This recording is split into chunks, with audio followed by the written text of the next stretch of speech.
The Wednesday Night Info Show. Squier Minis. The first generation, football jack and rosewood fingerboard. The second generation did away with the football jack, added the option of a maple fingerboard for special editions. So how similar are they? Well, I mentioned before, version 1 has the football. The others have the output jack in the bottom. They all come with top load bridges that are adjustable for intonation. 3 positions in the pickguard for single coil pickups. They're all ceramics. 5 position switch, including the out of phase at 2 and 4. Single volume, single tone. Most come with a rosewood fretboard, although you can get a special edition with the maple. But all the necks are maple. All of them are C carved. All of them have bolt-on necks. All of them have the same sealed tuners, especially on the version 2s. The version 1s are a little different. And this has an aftermarket set of string trees like every other one in the collection. But as far as the other specs go, every body is poplar. Every neck is 22.75 inches in scale length. They all have 20 jumbo frets. They all have a 9.5 inch radius, and they all have a 1.6 inch nut. Basically, they feel like a standard Strat if you put a capo at the 3rd fret. But if I'm honest, they all kind of sound the same.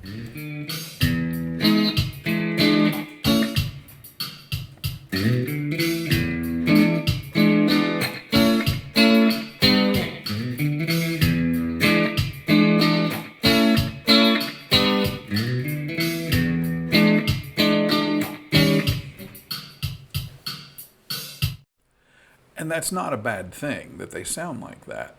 Actually, it's kind of a good thing. You know exactly what to expect. All the pickups are the same from generation to a generation, or at least not enough that you can really tell the difference even when you A and B them. It's a single coil ceramic pickup, and you can do a lot with that. You can get a lot of different tones out of it. But the main advantage that both generations of Squiers have is their modability. And I don't know if that is a word in the English language, but it is in the Miniverse. And these Squiers, they have exceptional modability. Take Red, for example. The first thing I did with her, I put in some Hot Rails pickups, and she sounded like this.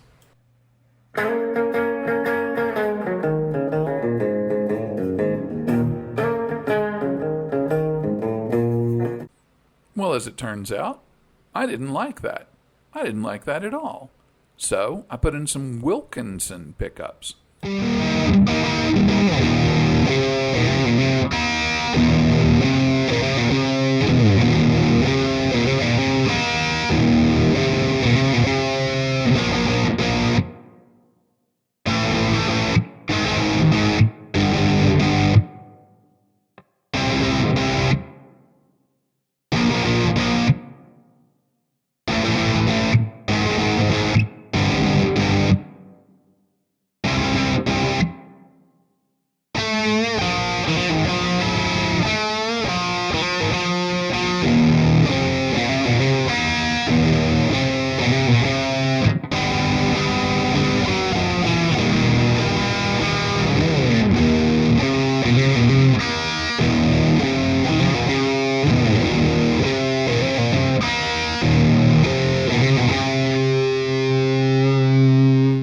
And I liked that, but then I burned out the middle one. So I told everyone it was a tele mod and just kept right on rolling.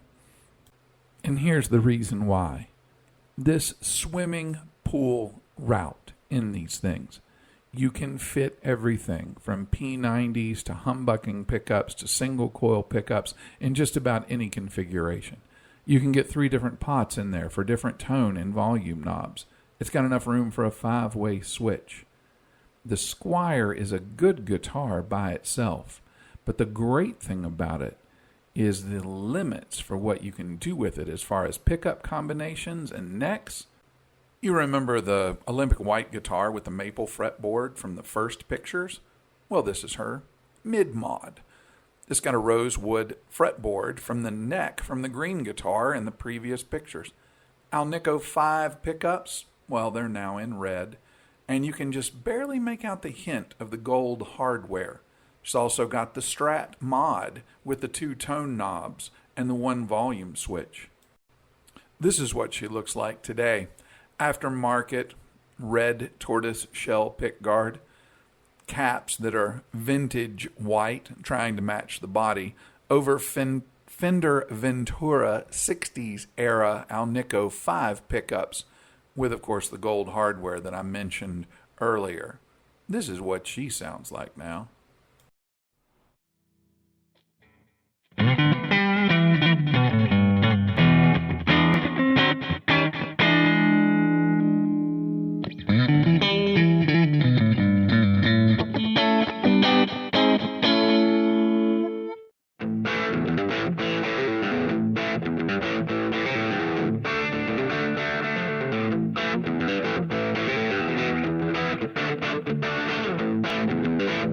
And I know you've only seen single coil pickups so far, but trust me, you can get P90s in there too if you're willing to work a little bit with the pickguard. Of course, if you aren't good at that, it's going to look awful. You can also repaint. This one, for example, was red, but I decided to strip it all the way down to the woodwork and then go ahead and rebuild it with some Carolina blue. For the record, that turned out to be quite the mistake, as the paint never hardened. That's why sometimes it pays to take it to a professional. You have to admit, that looks much better than the job I did. Also, another one with Strat-like wiring. Whatever tone it is that you're chasing, you can find it with the Squier Mini.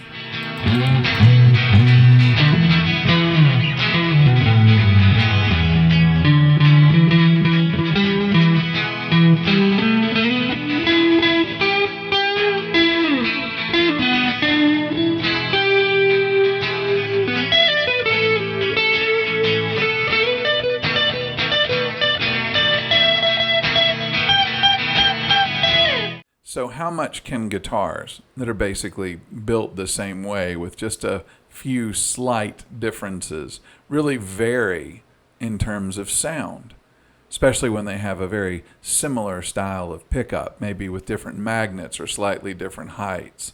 How much difference can it really make from guitar to guitar?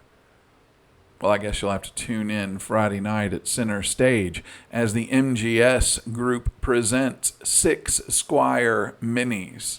In the meantime, like, share, subscribe, comment, and enjoy.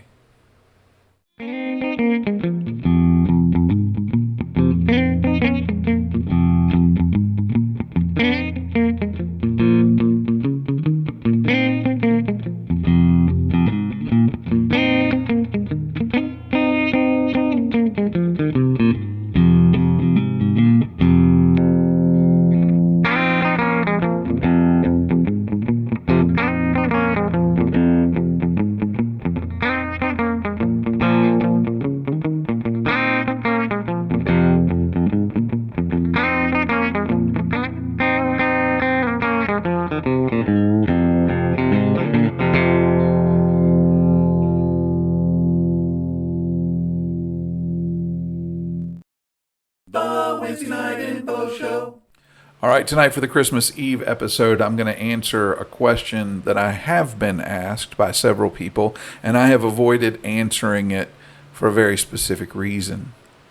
I don't get anything for the sale, but somebody asked me if you could only have one, which one would it be? Before I tell you which one, let me go on to say which style it would be. It would be a Squier Mini. I know that's incredibly boring, but hear me out. The reason it would be a Squier Mini is because of all the pickup configurations that I like. P90s, mini humbuckers, the full-size humbuckers, now that I figured out which ones I actually enjoy, the different Alnico magneted single coils, even the ceramic single coils. I can get them all in that guitar. That swimming pool mount or route makes it possible for me to carve out a pickguard and put endless combinations in there. The only thing that I would be limited by as far as sounds go would be space. I can do a 3 pickup configuration if I wanted to. I can do individual volume knobs wired to individual pickups if I wanted to. I could do on and off switches, kill switches, everything in that. It has that capability. If I chose to, I could also route the back out and put a Floyd Rose on it. I've seen it done. It was on the internet, so it has to be true. So I could build myself an EVH. I could build that Vito Bratta humbucking single coil thing that I kind of already have about 3 of. I could build one of those with a Squier Mini. And the really cool thing about it is I can get a rosewood or a maple neck. I could get a locking nut if I wanted to. The nut's a standard size. It's a 1.6, so you can pretty much buy anything aftermarket and fit it into that slot. It's got a 9.5 radius, which feels just like my beloved American Strat that I don't seem to be able to play anymore. The scale length is 22 3/4, so it's not entirely short. It doesn't look all that out of the ordinary if you're playing it, and quite honestly, it's got 20 jumbo frets. I don't need to go any higher than that. I can't play higher than that. C-shaped neck, maple neck. You can sand the finish off if you want to, but otherwise it has that glorious finish to it. And the body, it's poplar, so you can get a light one, you can get a heavy one. But the glorious thing about it is they're everywhere. You can get one on Marketplace for $50 and then basically build it out however you want to. I know because I've done it. You can put aftermarket tuners on it. You can put string trees with rollers on it. You can change the strap buttons on it. You can do all sorts of things. I could spend the rest of my life modding the same guitar and get everything from filtertrons to those Z-shaped G&L pickups in it if I wanted to. I'm not entirely sure, but I think I could get the big beastie pickups that I had in my G&L Doheny in it. So if I had to go with one, it would be a Squier Mini. Now, if I had to pick one of mine, I can tell you which one it is. You could probably tell me. It'd be my Jiminy. Maple fretboard, fender locking tuners, roller string trees, truss rod adjustment, Alnico 3 tone rider pickups. Absolutely beautiful and chimey, not that hot, but you can put a distortion pedal in front of them before the amp and really kick it up. I like the mint green color too, and now that it's got the Strat wiring, I've got my individual tone knobs for the front and the middle pickup. The saddles are comfortable. These are actually the stock saddles. Notice. And the only thing I don't like about it is the location of the output jack. But get an L-shaped plug and I'm good to go. So yeah, I've got a lot of guitars. But if I had to limit myself to one, this would be the one. Merry Christmas, y'all. And may you have a fantastic New Year.